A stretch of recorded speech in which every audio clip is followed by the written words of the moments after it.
hahanapin nga po natin ang bahay ni Annalyn dito. Yung nagbebenta po ng mga merienda. Yung ulirang ina na sobrang sipag. Ayan. Hindi makita kaya natin dito.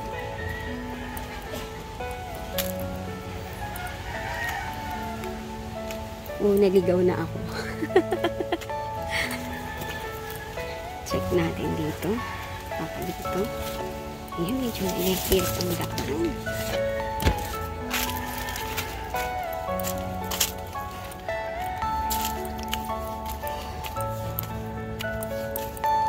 Are you all my personal dreams?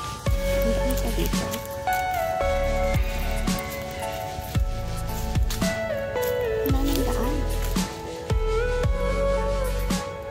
Niligaw yata si ka-therapy. Okay, check tayo dun sa kalita. Everything you know is in your mind.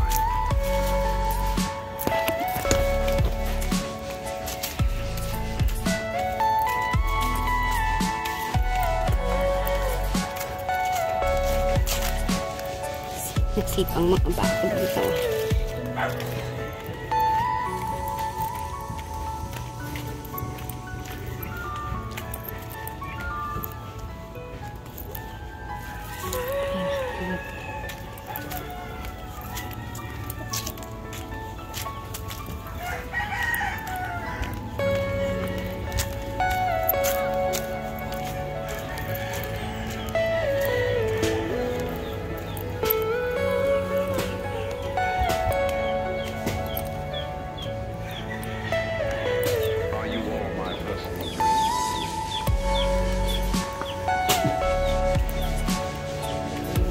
Tao po. Saan po yung bahay ni Annalyn? Annalyn? Eto lang? Okay, okay. Hi! Dito pala kayo nakatira. Okay. Tao po.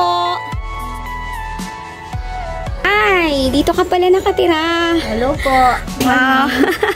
Eto na mga ka-therapy, si Mami Annalyn. Ayan, yung nagtitinda po siya ng ano. Ngayon ko na nakita yung bahay mo, so nagtanong-tanong din ako dyan. Naligaw pa ako, doon pa ako nagpunta sa labas. Kabila. Oo. Babae at lalaki. Opo. Ito po yung kambal ko.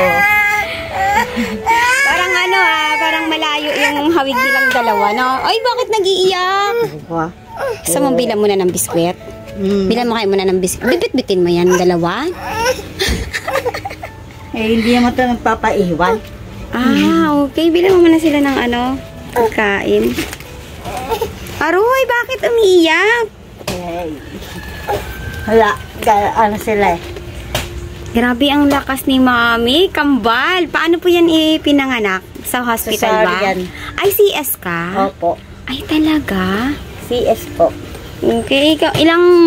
Ilang weeks bago ka nagkilos-kilos? Kasi may ano... Hindi. Ano lang, mga 2 linggo lang po. Bilang mo muna sila ng ano, biskwit.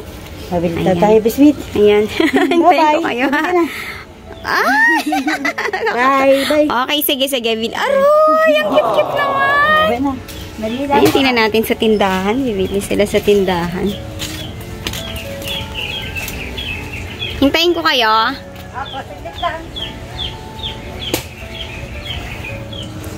Hi, kuya. Kamusta ka, kuya? Pwede pong pumasok? Pwede pumasok? Okay. Kamusta po kayo? Ito mga ka-therapy, si kuya. Dati ko na po silang na-meet. Pero nung nakita ko ang buhay nila, biglang matikas ka kuya dati, no? Biglang bagsak ng katawan.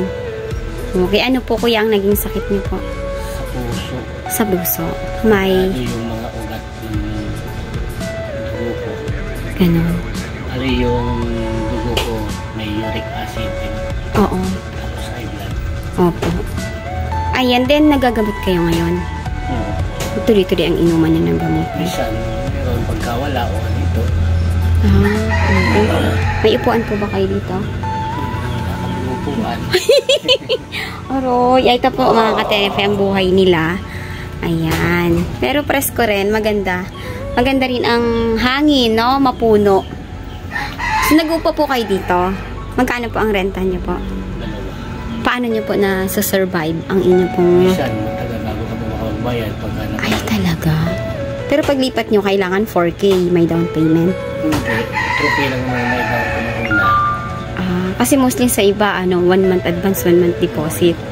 Okay. So, kamusta naman po ang buhay nyo dito? Nasa sulok? No choice, wala akong magawa eh. Okay. Ayan. So, wala daw upuan. Wala eh. Oo, ayan. Wala kami upuan. Pasensya. Ayan. Hello, baby. Alam ko ito smart dito. Ba yan? Ang cute-cute naman. Aray, kamusta ang diaper? Wala na. Na. Mabilis sila ng diaper. Dumi nandun. So, ayan, hindi ka ngayon nagtitinda. Hindi ka Kasi magtitinda. sinumpong siya eh. Kaya hindi ako makapag-malingke. Hindi pwede. Paano po kapag sinusumpong siya? Ano ang... Pinapahidan ko lang po siya ng Epikasen. Mansinil, Vicks. Para guminhawa agad yung pakiramdam niya. Ano po ang sinasabi niya kapag yung halimbawa nakita mong inaatake na siya? Ano po yung Nahihirapan. eksenang nangyayari? Hindi siya makahinga? Lagi nakaganon. Kasi nahabol niya yung hininga niya. Okay. Ayan. Ano po ang sabi po ng doctors sa kanya? Kailangan niya talaga magpa-check up sa heart center. Sa heart center? Kasi yun ang talaga ng cause ng nararamdaman niya. Sa heart talaga? Talaga siya sa heart center. Inaano kami ng talak. Sa heart center daw namin siya dali. So, ayaw na kayo tanggapin sa hospital na yon dahil Hindi sakit naman niya. ayaw kami tanggapin sa talak kasi yun at yun pa rin naman. Kasi mas magagaling daw ang doktor sa heart center kasi sa puso yun. Mga daw talaga specialist sa puso. Ilang months na in-advise po kayo na pumunta kayo ng heart center? Maraming beses pag sinusugod po siya. Maraming beses po yun. Hindi lang isang beses. Marami. Ay, shoes! Sabatin siya. Masalampak po tayo. Wala tayong upuan. Wala po kami. Ayan. So, kuya, ano po, tawag dito, ano po ang nafe-feel nyo kapag kayo po ay inaatake na? Yung parang, anong nararamdaman mo na, sinusumpong na naman ako. Ano po yung nararamdaman nyo? Pagka-virus ko lang, Oo. naatake na ako yan. Nahabol ko na hininga ko yan. Pag nahabol ka na hininga, kailangan mong umupo. Kailangan mo maghanap ng posisyon. Oo, yung parang gusto ko i-relax. Minsan, hindi ko hinihinga. Hindi ko hinihinga ko para maano lang siya. Pero nung last time na makita kita, ang sabi ay kailangan nire-record ka na mag-dialysis? Oo. Kasi nga daw yung dugo ko, puro acid, nasa stage 5 na. Stage 5? Oo. Kasi yung creatinine ko nasa 800. Kaya gusto nila ako ng dialysis. Kaya sabi ko naman, pag dinalize ko for lifetime. Yun po sabi. Kaya ayoko naman nun. So parang wala na akong gawin, wala akong silbi na nun, nalagay na lang ako. Tapos saan ka pupukuha ng dialysis ko? Sa loob ng 1 linggo, 2 beses. Minsan wala pa sa ospital. Hahanap pa kami sa labas. Saan ka pa maghahanap? Gaano na po katagal na ganyan ang kondisyon nyo na parang feeling nyo kailangan nyo talagang makarating ng Isang taon na mapunta rin. ng heart Isang center? taon na isang- Ay, tama, heart center. Nasa 1 year na. 1 year na kayong nire-required. Parang tinitiis nyo na lang. Gagaling pa siya kasi lumalaban siya eh. Saan kami kukuha? Wala naman mga pagkukunan. Okay. Yan lang hanap buhay namin. Magtinda lang ng merienda. Pang amin lang, pang pangangailangan, pang baon ng mga anak namin. Tapos pangangailangan ng mga kambal. Kung man may matira man, ay pang yun. Kaso kailangan talaga, pag dinala siya, talagang pagpapagamot siya na tulad. So, yung gamutan niya, no, pag nagpunta siya ng heart center, malamang yan admission. Kaso I-admit siya. muna siya, yung bang test muna bago doktor. Gusto kasi niya malaman agad. Yung pag tinest siya, yung isang araw lang kasi Uwi na siya. pabalik-balik. Oo. Kunwari, tinis ka ngayon, iba yung gagawin sa'yo. Tapos kinabukasan, babalik ka na naman. Iba. Normally, ganun talaga pag public. Tapos, ang result, ang result, Yung turuin ko, 1 week bago ka bumalik.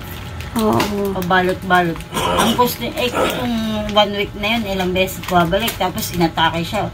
Hindi maibibigay yung sapat na gamot na dapat na iyan sa kanya. Yun ang inaano namin sa heart center na kahit check-upin siya, kahit mag-ano kami ng mga ano, yung bang may gamot siya ng panglaban sa atake. Magkano po ba ang gamot na binibili nyo dati? Branded. Magkano ang... Ano kami nun? Conforme sa ano eh. Conforme sa gamot. 10 gamot yung binigay sa talay. Na dapat pag nagpa-check up siya, meron siya noon para kumbaga mahirapan man siya sa biyahe. Oo. May support siya May para support hindi siya siya. mag-atakihin sa gitna ng biyahe. Kasi pakalayo niyan. Heart center, malayo din yan eh. Saka hindi naman po kasi lahat saklaw nung gamot. Siyempre, pamasahe namin, pagkain namin. Kaya iniipunan ko rin siya ng pang-ano niya para mapagamot siya. Hindi naman lahat kailangan ano. Eh, lalo-lalo na iiwanan namin 3 batang maliliit na kailangan din may kakainin bago na. Sinong mag-guide sa kanila sakali na nagpapa-check up kayo? Yung ano po, kasi wala kasi kilala sa heart center eh. Eh, kailangan kasi may kilala kahit pa Kasi paano. pagka sinubit ka sa heart center, unang itatanong sa'yo kung may doktor ka. Opo. Kung may kakilala ka doon. Opo. Ay, wala kami Ikaw kilala. Wala kang kilala para bang Baliwala. hindi ka ganun nakasigaso. Ay, ganun. Kasi naka-2 break na kami dyan. 2 beses na kayo nagpunta. Ano po yung nangyari nung unang punta Wala, niyo? walang saysay. Paano walang sa isa? Hindi kayo Kasi- nasis? Inesis Ano naman lang kami, ako, pero ECG lang, tapos ginawa na ano lang yung blood pressure, ginawa lang ganun lang. Inabot ako hanggang gabi.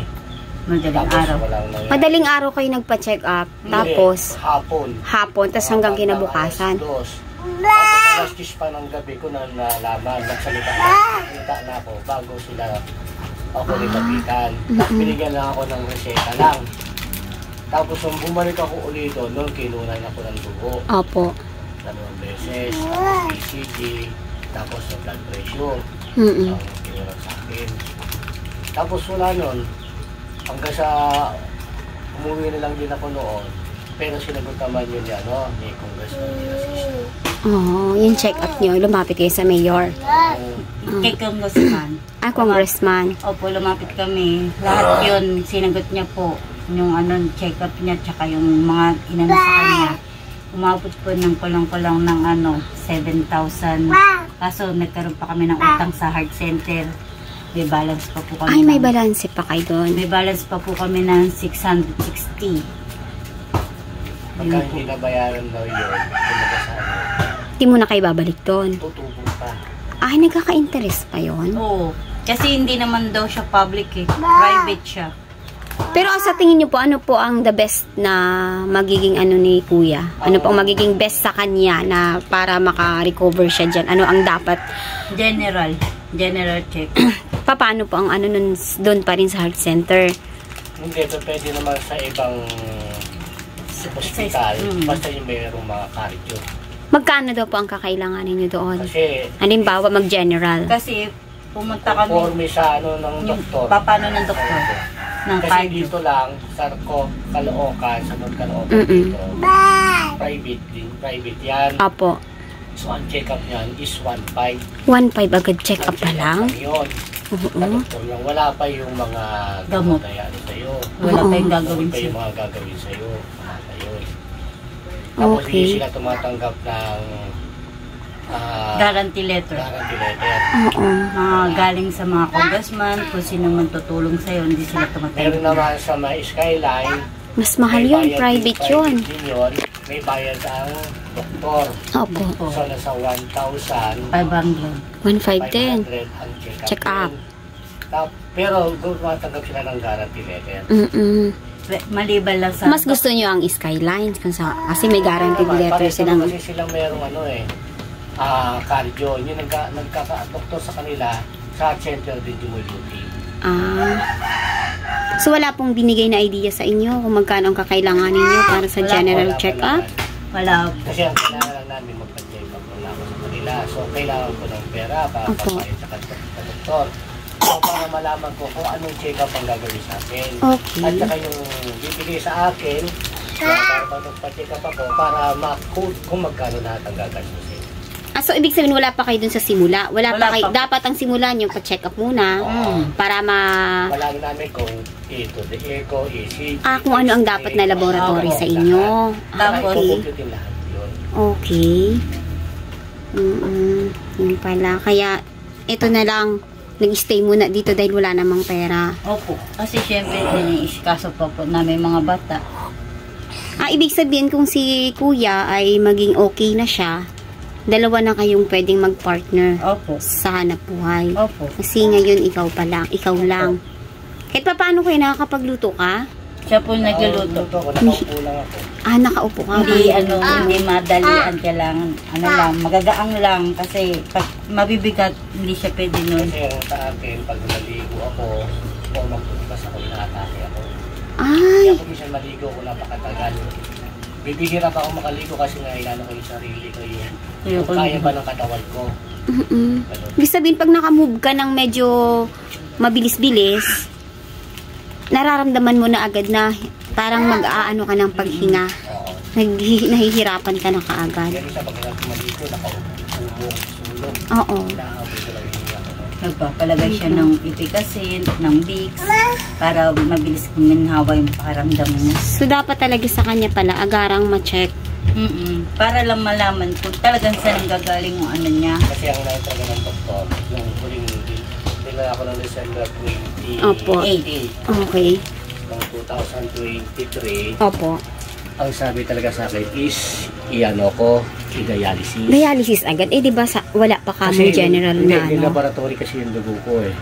Na laboratory ka na dati. So nakita na nila, mataas na yung creatinine ko, nasa 800. Na ang normal, ilan dapat? Kailangan mababa. Mga ilan? Ang normal. Walang normal eh. Basta nasa stage 5 na kasi yung ano ko eh. Stage Kasi nandiyan naman din, may papel ako dyan na inano din ng doktor.